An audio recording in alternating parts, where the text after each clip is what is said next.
আমি Debabrata unique Bengali technical চ্যানেলে সবাইকে আপনাদের স্বাগত। তো ফ্রেন্ডস, চলে এসেছি আবার আজকের একটা নতুন ভিডিও দিয়ে। হলো একটা কালারফুল মাল্টিকালার এলইডি, যেটা আপনারা খুব সহজেই বাড়িতে তৈরি করে নিতে পারবে। তো ফ্রেন্ডস, ভিডিওটা শুরু করার আগে আপনাদের কাছে একটাই রিকোয়েস্ট করবো, যারা এখনও পর্যন্ত চ্যানেলটিকে সাবস্ক্রাইব করেনি অবশ্যই চ্যানেলটিকে সাবস্ক্রাইব করুন আর পাশে থাকা বেল আইকনটা প্রেস করে দিন, আর অবশ্যই যাওয়ার আগে লাইকটা করে দেবেন। তো চলুন ফ্রেন্ডস, ভিডিওটা শুরু করি। তো ফ্রেন্ডস, এই মাল্টিকালার লাইট তৈরি করার জন্য প্রথমেই নিয়ে নেব এরকম একটা খারাপ এলইডি লাইট। এটা কোনো ব্র্যান্ডেড এলইডি নয়, এটা লোকাল এলইডি। তো এলইডি লাইটের আমি উপরে এই ডিফিউজারটা খুলে নেব।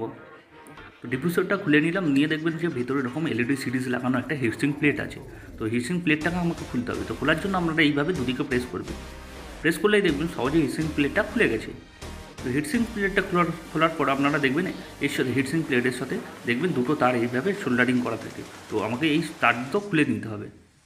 তো তার দুটো খোলার জন্য আমি এখানে সোল্ডারিং আয়রনের সাহায্য নেব। সোল্ডারিং আয়রনের সাহায্যে আমি এইভাবে তার দুটো খুলে নেব। তো খুলে নিয়ে আমি এটা রেখে দেবো। এরপর লাগছে ফ্রেন্ডস আমাদের RGB এলইডি। তো RGB এলইডিগুলো আপনাদের লোকাল মার্কেটে পেয়ে যাবেন।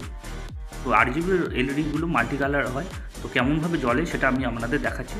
তো ফ্রেন্ডস, এটা হচ্ছে আমার ভেরিয়েবল পাওয়ার সাপ্লাই। তো আমি এখানে 3.6 ভোল্টে ইনক্লুড করে দিয়েছি এবং সেটা আমি আপনাদের জ্বালিয়ে দেখাচ্ছি।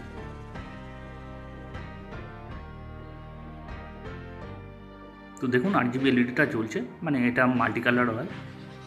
তো ফ্রেন্ডস, এই হচ্ছে RGB এলইডি। এই এলইডিগুলো আপনারা লোকাল মার্কেটে পেয়ে যাবেন। যদি একটা দুটো নেন তাহলে দাম বেশি পড়ে যাবে, আর যদি বেশি করে একটু নেন তাহলে 1.5 থেকে 2 টাকার মধ্যে পড়ে যাবে। আর যদি আপনারা 1000 পিস প্যাকেট হিসাবে নেন তাহলে 50 পয়সারও কম দামে আপনারা পেয়ে যাবেন। আর লাগছে ফ্রেন্ডস এরকম একটা পুরনো ফোনের চার্জার। পুরনো ফোনের চার্জার আপনারা বাড়িতেই পেয়ে যাবেন।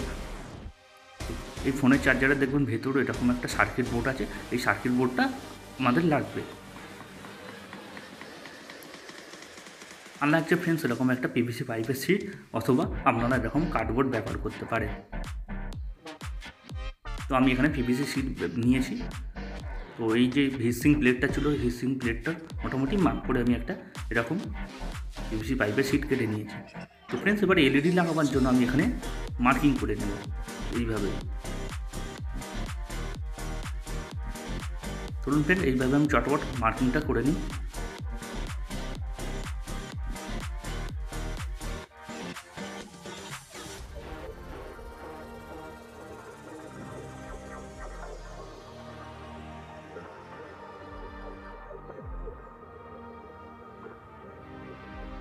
তো ফ্রেন্ডস, এইভাবে আমার মার্কিং হয়ে গেছে। তো এবার এটাকে হোল করার জন্য আমি এখানে পুরনো কাঁটা কম্পাস একটা নিয়েছি, ভাঙা কাঁটা কম্পাস। তো কাঁটা কম্পাসের সাহায্যে আমি গ্যাসে গরম করে এইভাবে আমি হোল করে নিয়েছি।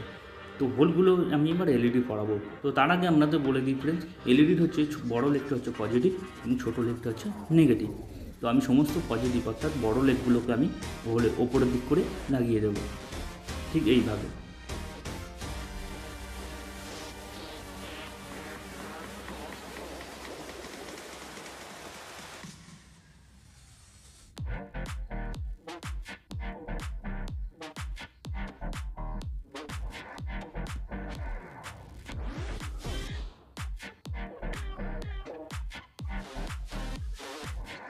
ফ্রেন্ডস, আমার উপরের দিকটা আমি সমস্ত এলইডিগুলো লাগানো হয়ে গেছে।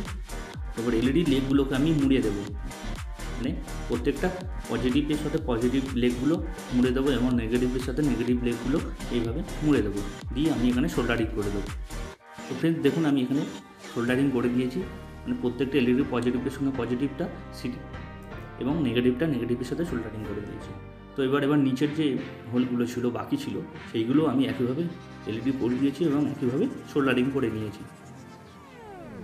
ফ্রেন্ডস, এরপরে কিছুটা তার লাগবে। তো আমি এখানে লাল এবং কালো দুই কালারের তার নিয়ে নিয়েছি। কালো তারটা আমি সমস্ত এলইডি নেগেটিভের সাথে কানেকশান করে দেবো এবং লাল তারটা আমি সমস্ত এলইডি পজিটিভের সাথে কানেকশান করে দেবো।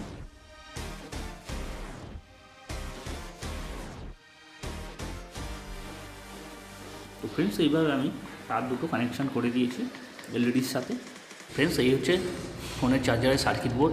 আর চার্জার সার্কিট বোর্ড যে ইউএসবির মধ্যে আপনারা এই যে 4টে পিন দেখা পাচ্ছেন, তো 4টে পিনের মধ্যে লেফট রাইট পিন হচ্ছে আপনাদের এখানে DC 5 ভোল্ট আউটপুট হবে এবং মাঝের দুটো হচ্ছে ডেটার জন্য ব্যবহার করা হয়।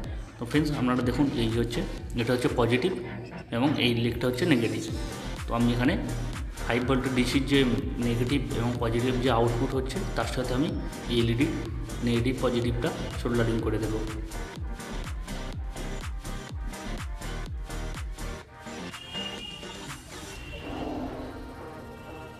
তো ফ্রেন্ডস এইভাবে আমি সোল্ডারিং করে দিয়েছি। দেখুন ফ্রেন্ডস এখানে দেখুন যে দুটো পিন দেখা পাচ্ছেন, একটা এন এবং একটা এল বলে লেখা আছে। এই দুটো পিনটা হচ্ছে আপনাদের এসি 220 ভোল্ট ইনপুটের জন্য দেওয়া আছে। তো আমি এখানে সরাসরি বাল্বের হোল্ডারের সঙ্গে যে তার দুটো সোল্ডারে আগে থেকে কানেকশন করা ছিল সেই তার দুটো নিয়ে আমি সরাসরি এই এসি ইনপুটের সাথে আমি সরাসরি কানেকশন করে দিয়েছি। তো এইভাবে আমার কানেকশন হয়ে গেছে।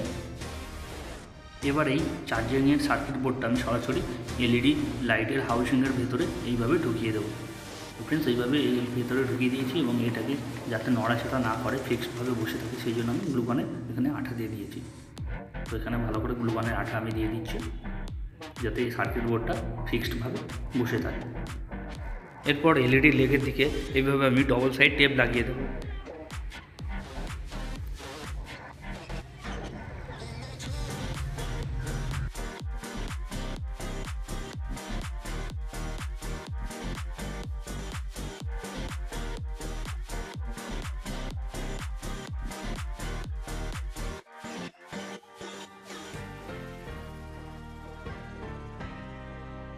এর ফলে এলইডিগুলো চার্জিং সার্কিট বোর্ডের সাথে আর শর্ট হওয়ার ভয় থাকে না। তো ফ্রেন্ডস এইভাবে আমি পুরোটাই ডবল সাইড টেপ লাগিয়ে দিয়েছি। এবার এক্সট্রা অংশটা আমি ছুরি দিয়ে এইভাবে কেটে নেব।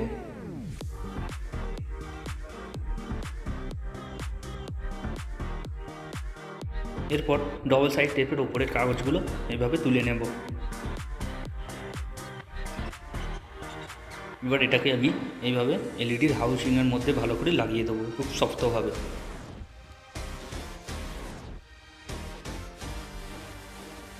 তো ফ্রেন্ডস এইভাবে আমি এলইডির হাউসিংয়ের মধ্যে লাগিয়ে দিয়েছি।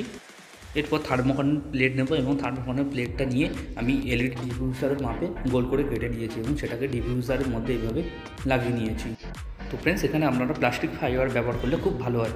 এখানে থার্মোকন বা প্লাস্টিক ফাইবার ব্যবহার করার কারণ হচ্ছে আরজিবি এলইডি যখন গ্লো করবে এর কালারগুলি সমস্ত ডিফিউজারে ভালোভাবে ছড়িয়ে পড়বে। ফ্রেন্ডস এখানে আমার এলইডিটা রেডি হয়ে গেছে। এবার এটা আমাদের হোল্ডারে জ্বালিয়ে দেখাচ্ছি। তো দেখুন এলইডিটা খুব সুন্দরভাবে গ্লো করছে, খুব সুন্দরভাবে জ্বলছে এবং এটা মাল্টি কালারভাবেই জ্বলছে। তো ক্যামেরা হয়তো আপনারা ভালোভাবে বুঝতে পারছেন না, কিন্তু এটা রিয়েলি খুব সুন্দরভাবেই জ্বলছে। এবার এই এলইডি লাইটটাকে আমি আমার রুমের সিলিংয়ের মধ্যে এইভাবে ঝুলিয়ে দিয়েছি হোল্ডারে। তো আমি এখানে লাইট অন করে দিচ্ছি, দেখুন খুব সুন্দরভাবে কালারিং করছে। হয়তো ক্যামেরায় আপনারা এলইডি লাইটটাকে বুঝতে পারছেন না, কিন্তু আপনারা সিলিং এবং দেয়ালগুলি লক্ষ্য করুন, দেখুন খুব সুন্দরভাবে কালারিং হচ্ছে। আমার এটা পুরো রুমটাকে কালার করে তুলছে, মনে হচ্ছে পুরো যেন ডিজে লাইট একটা জ্বলছে।